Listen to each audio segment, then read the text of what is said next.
Hello and welcome back to the official YouTube channel of Anastasis Academy, ladies and gentlemen. My name is Ananya B. Chatterjee, and we are at the 10th episode of our series Bibliophile, wherein we look at articles from various topics and various domains across the World Wide Web.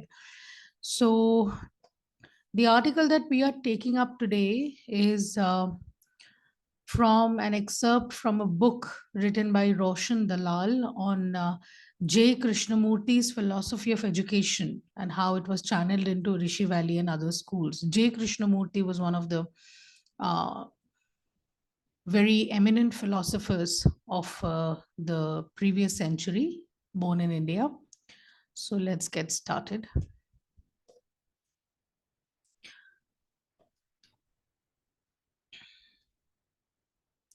Whether within an educational institution or outside it, Krishnamurti, J. Krishnamurti, wanted to bring about a new human being with a revolutionary mind. So, this is the objective behind Krishnamurti's philosophy.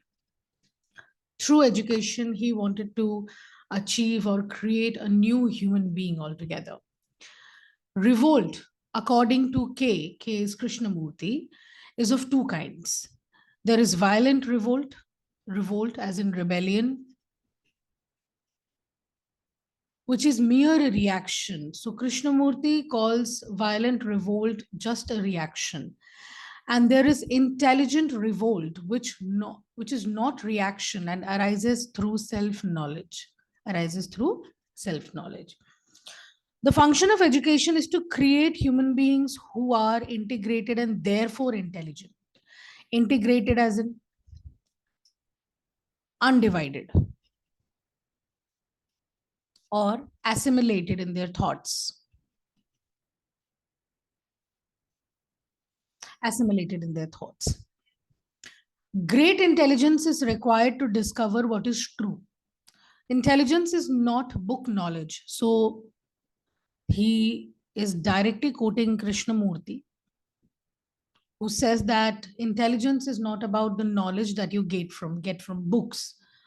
You may read many philosophies and yet not know the bliss of thinking that can exist only when mind and heart begin to free themselves from conflict through constant awareness. So, according to Krishnamurti, bliss of thinking can only exist when the mind and heart are free from constant conflict. Then only is there the ecstasy. Ecstasy is heightened happiness, ecstasy of that which is true. So that's the philosophy. So a couple of things that have been covered are the definition of a good revolt according to Krishnamurti, and how the mind and heart can be free of constant conflict through awareness. It is sometimes presumed that Krishnamurti, was totally against the acquisition of knowledge. This is not entirely true. So the author Roshan Dalal actually goes ahead and antagonizes the idea that Krishnamurti was completely against knowledge that was acquired from books. What he wanted was that knowledge should have a place in life, but should not dominate it. That's the key thing here. So knowledge is important, but knowledge cannot be the dominant force in our life. He wanted every child to be academically and technologically proficient. So Krishnamurti did believe in academic and technological proficiency, and simultaneously to develop other aspects of humanity and goodness. So these two things should go hand in hand: proficiency in academia and technology, and humanity and goodness. At the same time, Krishna did speak against knowledge. At Rajghat, he talks about fear and says, is not fear also responsible for the accumulation of knowledge? I think through this, J. Krishnamurti wanted to question the way education system works, wherein we memorize a lot of data growing up. We don't internalize it, or we don't think about the practical application of that knowledge. So it is a fear-based acquisition of knowledge that I have to go for this exam, I have to go for my half yearly, I have to go for my final exams, I have to clear this exam. So The acquisition of knowledge is fear based. He says that by building up knowledge, we take refuge in it and feel that without it, we would be lost. He says that knowledge is essential to earn a livelihood, but it is not necessary to find God or to know oneself. So, the purpose of knowledge, according to Krishnamurti, is to learn a livelihood, but not know God or self. External knowledge that Krishnamurti is talking about, right? Knowledge nourishes the ego. In the next part of this article, the author talks about how knowledge nourishes the ego. Then, quote unquote, by Krishnamurti, for the ego cannot be without some form of parasitical dependence. What does it mean? When you understand the concept of ego, which is present in everyone, it requires the other. It requires another person to validate your ego. It is not self fulfilling, it is parasitic in nature.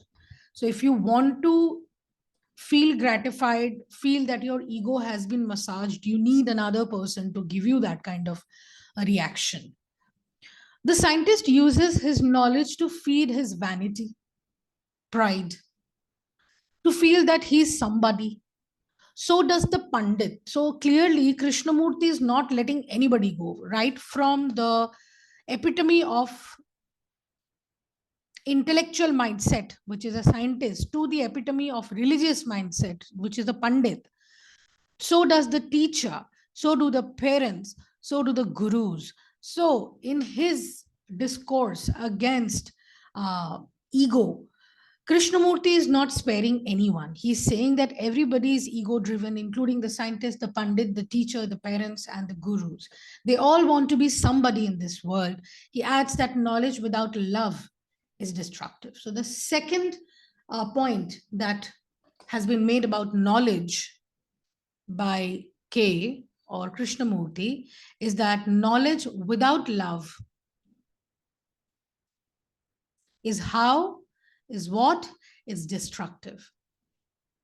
I mean, we can see the events in history which bear testimony to the fact that Krishnamurti might have been right. You know, uh, humans created so many things that could destroy humanity itself, including the atom bomb. Right. The primary aim of a school, therefore, would seem to be to create a good human being. Knowledge may be required to function in the world, but this was a secondary aim. So, another thing about knowledge that Krishnamurti points out is that it is secondary in nature. The primary being, the primary objective of education should be to create better human beings, good human beings. At a meeting in 1932, Krishna resigned from the presidentship of the RVT as he did not want to be connected with any organization.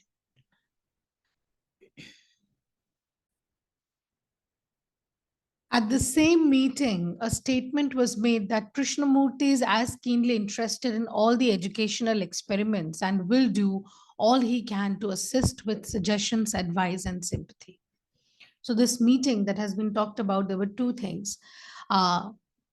He resigned from his presidentship from this organization, RVT. This is number one. And the second thing is that it was also understood from a statement made by Krishnamurti that he would do anything and everything possible in his capacity to give suggestions, advice, and sympathy towards the development of educational experiments. Krishna's two early schools at Rishi Valley and Rajghat did not teach religion.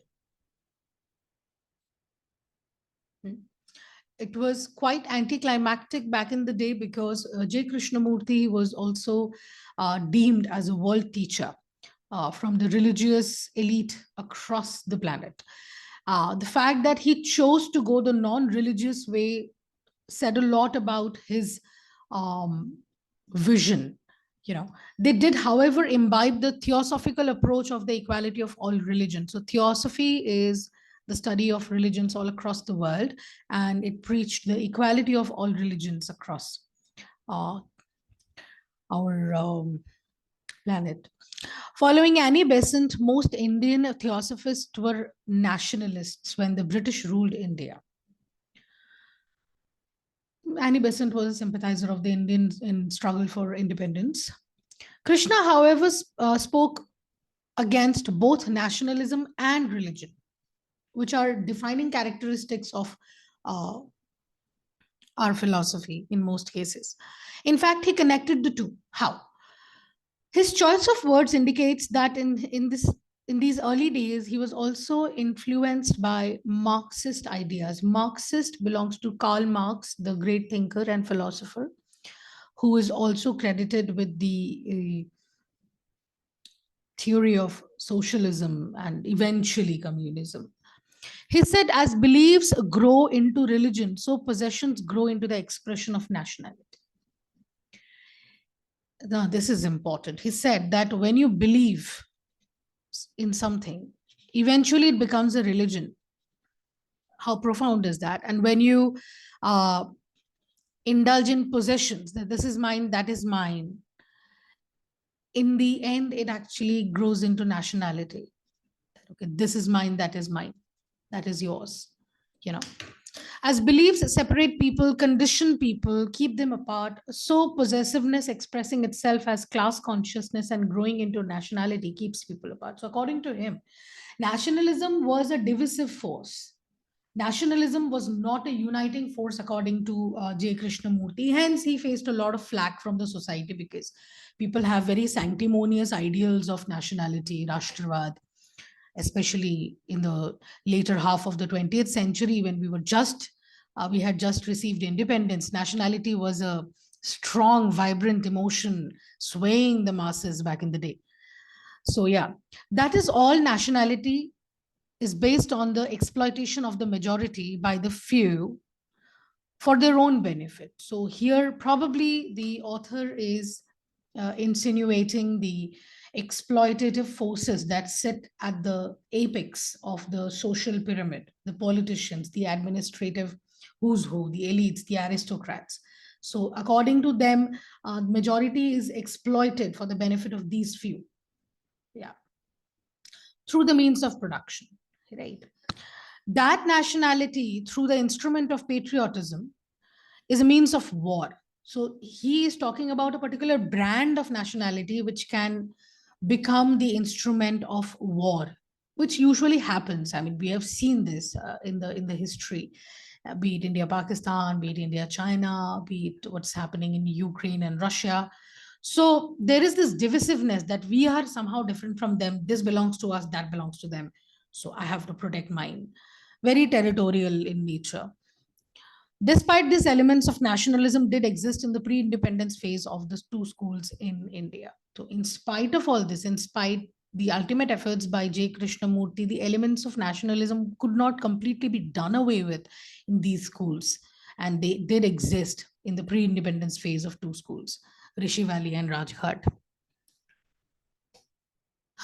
Though perhaps unformulated, K spoke a lot about education. He did not follow a particular structure while speaking. Even in 1930s, speaking at Adyar in 1933, he said, suppose for instance that I am a teacher in a school. If I try to mold the pupil's intelligence towards a particular intelligence, then it is no longer intelligence. How the pupil as in student shall employ his intelligence is his own affair. See, Krishnamurti does talk about the agency of individuality right here.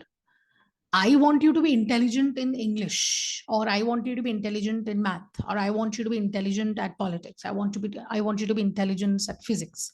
But if I am trying to improve your intelligence in a certain specified manner, then I'm not working on your intelligence as a whole.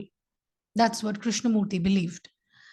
If he's intelligent, he will act truly because he's not acting from motives of gain, of reward, of enticement, of power. So again, intelligence, we were talking about knowledge so far. Now we are specifically talking about intelligence. And Krishnamurti believes that real intelligence cannot be motivated by gain, reward, enticement, power. Yeah. A beautiful thought experiment that was conducted by J. Krishnamurti back in the day. Although I have not seen the mention of this in any of the videos or the blogs or the articles online, I read it in a book long time ago by Krishnamurti that a lot of teachers tell the students that focus, concentrate, huh? Concentrate your thoughts, concentrate on what is happening, focus. So imagine a situation wherein a student is sitting in a class. That's what Krishnamurti said that, and he's looking outside at a butterfly from the window, and the teacher throws a chalk at the child and says, "Why can't you focus on the board?" Krishnamurti said something very beautiful. Krishnamurti said that the child is focusing on the butterfly. So the process of focus or the process of attention or the process of concentration was anyway happening. It's just that because we wanted the child to focus on something we thought is more important, we somehow compromised the learning of concentration at that stage. And the child probably never learns after that. Uh, I hope I made sense to you with this. But could this be conveyed to a young child? Can you really tell a young child that intelligence is something which cannot come from gain, reward, enticement, power? What does he understand? You know, one could ask at what age this intelligence could be awakened. That's a relevant question. There were some areas though which were more feasible to put into practice. So this is not feasible to put into practice with a young child. Firstly, there was the choice of land. Now the author is saying what are the things that were finally put into practice, finally executed from Krishnamurti's philosophy to the real world. Firstly, there was the choice of land, which Kay wanted should be one of the great natural beauty away from the town area. That's the first thing. The lands chosen and bought for both Rishi Valley and Rajghat had this quality. In the middle of pastoral landscapes, surrounded by mountains and fields and natural bounty altogether. However, as his ideas on education were not yet clear up to the 1940s, these two, his only existing schools at the time, functioned in their own way. In the later years, he spoke to Rishi Valley about the importance of appreciating the beauty of the valley. He seemed to believe that if they could actually look at and feel this beauty, they would have a different approach to life outside. This is interesting. So Krishnamurti believed in the power of observation. Instead of a drab concrete jungle, a very limiting and defining and strict hierarchical regime of the regular school system, he thought that uh, intimacy with nature could awaken something in the child. He seemed to believe that they could actually look and feel this beauty. He said, if you now begin to think, to observe, to learn for yourself by watching what's happening around, listening to everything that is happening around you, you will grow up to be a different human being, the one who cares, one who has affection, who loves people. So look at nature. At the tamarind tree, the mango tree in the bloom, and listen to the birds early in the morning and late in the evening. See the clear sky, the stars, how marvelously the sun sets behind those hills. See all the colors, the light on the leaves, the beauty of the land, the rich earth. Then, having seen that and seen also what the world is with all its brutality, violence, ugliness, what are you going to do? So the choice would become much, much more easy to take when the child has an alternative, when a child has an alternative perception. The child can be expected to choose this over that, right? But when the child is, let's say, the corollary would be when the child is being brought up in a world full of violence and greed and manipulation and pressure and burden and compromises, then we are kind of it's not a level playing field for the child then, right? There's not much of a power of choice in that case. Finally, one may again question what age the child should be to understand the brutality and ugliness of the world. ये भी समझना जरूरी है, because you got to live in this world. He or she could still be living in the innocence of it, particularly in those times. Next, Krishna wanted his schools to be small. Only a small could help in bringing about an integrated person. We know that it's been a constant problem in our system, that the student to teacher ratio is huge. Yes, it's huge, right? So if the school was worthwhile, somehow finances and help would be found to sustain it. A school successful in a worldly sense was likely to be a failure as an educational center. So Roshan Dalal also understands the idealism of Krishnamurti's thoughts and how utopian they are, when you talk about the real world problems like finances. And we know that educational centers that have become the hub, be it coaching institutes, be it universities, be it schools, it's important for these entities to keep up financially, be able to gather resources. Here again, there was an idealism that did not work in practice. Finances often could not be found for worthwhile schools, of course, which even contributed to their closure. At the same time, Krishna warned against living in a kind of cocoon. Just because, again, this is important, just because something failed doesn't mean that it was not right in the first place. Similarly, just because something succeeds, it's not always the right thing to have succeeded. We have a lot of successful terrorist organizations in the world. We have a lot of successful um, tyrannies in the world. Just success is no parameter of right or wrong. Success in the most popular sense of the word, let's say. Krishna did also, at the same time, Krishna did warn against living in a kind of cocoon. Cocoon is that shell, you know, unaware of the outer world. He doesn't want people to be unaware. Even while living in this small school in beautiful surroundings, one should be aware of the ever increasing conflict, destruction, and misery. Being aware of it is important. The world is not separate from us, he maintained. In some schools, Krishnamurti commented on the design and structure of the buildings. He wanted these to be pleasing and aesthetic, but he did not have much to say in the design of the early schools. The teacher obviously had the greatest role in the school. Now, the last part is about his idea of a teacher. Teacher. What does a good teacher look like? He wrote, teachers in a school of this kind should come together voluntarily without being persuaded or chosen. So, nobody should be forced to teach, and nobody should be chosen to teach.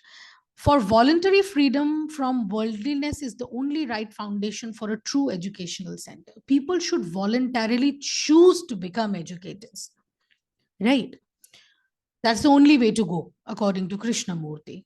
If it was not possible for all, there should at least be a core group of teachers of this kind, a nucleus. At least there should be a core group who came to this place voluntarily to make lives better. Right. This is because those dedicated to education in the true sense, the reason is given in the last para, would not need to be told anything. You don't have to motivate those teachers. You don't have to tell them that, are you working towards the development of the child, or do you have any ulterior, well vested motives yourself? They would see for themselves what was required and make necessary adjustments. But the teacher should be sure of his vocation, or it would not work out. Vocation as in the subject matter. Also, he felt the teacher should not regard teaching as a source of livelihood. This is very, very important. Krishnamurti never believed that the teachers should become teacher for livelihood. It, according to Krishnamurti, it was not a profession. It's a way of life, teaching. Or that would be an exploitation of the children. The true teacher, in fact, had to have extraordinary and exceptional qualities, nothing less than a guru in the real sense. So that was the excerpt from the book by Roshan Dalal on Krishnamurti's philosophy on education. So the main idea, if you had to summarize it, the main idea of this excerpt is that Krishnamurti had some very specific ideals for good education, including the objective, which is to create a new human being, including the loss of ego, which should not be the objective of education. At the same time, Krishnamurti also believed that people should be worldly wise. He also emphasized the importance of nature and small schools in the course of his discourses. And finally, he said that teachers should be voluntary. Teaching should be voluntary. Teaching should not be a livelihood. And such teachers don't need to be told what to do. Right. So the passage itself, if you talk about the style of it, the passage is exploratory in style. It explores Krishnamurti's ideas and when they were practical and when they were not practical. And at the same time, the passage does describe in detail Krishnamurti's ideals and lets the reader know what kind of a man Krishnamurti was and what kind of thoughts he had. So that's that. Please keep reading. You can again find the actual source in the description box and read the entire article for yourself. And that's about it for today. And I'm going to meet you in the next episode. Till then, happy learning, happy studying.